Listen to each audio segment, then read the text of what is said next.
क्या भूमिका है आपका? मैं संविधान अधिकार यात्रा के अंतर्गत इस पूरे विधानसभा के क्षेत्र के एक एक गांव में पहुंच करके मैं संविधान में उनको जो दिया गया अधिकार है उन लोगों को मैं बता रहा हूँ।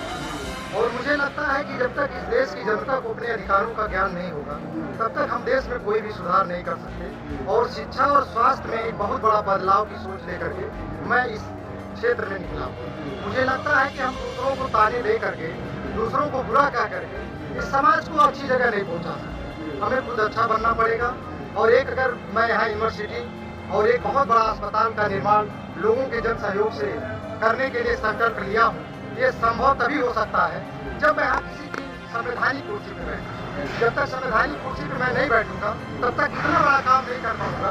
और जब मैं यहाँ शुरुआत करूंगा तो मुझे लगता है देश के अन्य भी जगहों में, देश के अन्य क्षेत्रों में भी नेता अपने अंदर सुधार करेंगे, जनता अपने अंदर सुधार करेगी।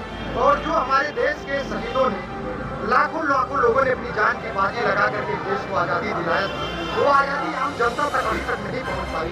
इसको अधिकारी और नेता और कुछ जनता मिलकर के अपने हाथ में लिए हुए।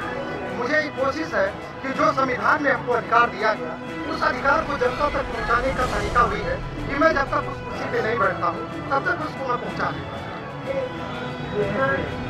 313 विधानसभा में अभी समस्या अगर हो जाएगा तो काफी लोग जो समस्या से ग्रसित हैं।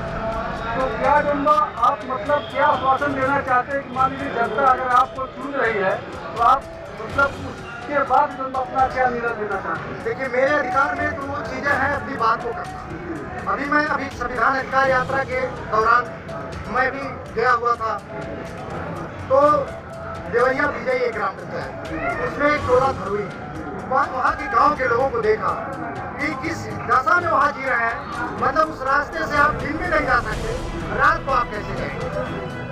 उन लोगों ने मुझसे समस्या को अवगत कराया, मैं उसके पत्र तैयार कर लिया हूँ।